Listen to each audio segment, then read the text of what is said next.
આપણને ખબર છે કે સૂકા મેવા પલાળીને ખાવાથી અનેક સ્વાસ્થ્ય લાભ થાય છે, પણ તેનાથી કયા લાભ થાય છે અને તે કેવી રીતે લાભકારી છે તે જાણીએ આ વિડીયોમાં. સૂકા મેવાને રાત્રે પલાળી દેવાથી તેમાં રહેલા એન્ટી ન્યુટ્રિયન્ટ તત્વો ઘટે છે, સાથે જ તેમાં નરમાઈ વધે છે, પૌષ્ટિકતા વધે છે અને તે સરળતાથી પચી જાય છે.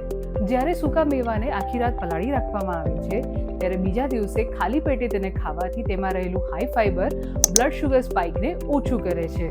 જેમને પણ વજન ઘટાડવું છે તેમના માટે આ પલાળેલા નટ્સ એક ખૂબ જ સારો નાસ્તાનો વિકલ્પ છે, કારણ કે તે પેટ ભરેલું છે તેવો અનુભવ કરાવે છે અને અનવોન્ટેડ મંચિંગને ઓછું કરે છે.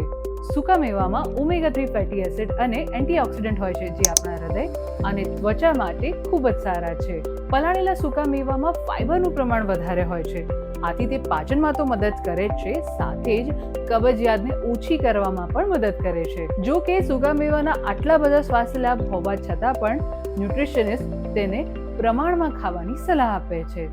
જો તમને આ વિડીયો ઇન્ટરેસ્ટિંગ લાગ્યો હોય તો અમને કમેન્ટ કરીને જરૂરથી જણાવજો અને આવા જ ઇન્ટરેસ્ટિંગ વિડીયો જોવા માટે હેપીએસ્ટ હેલ્થ ગુજરાતીને ફોલો કરો.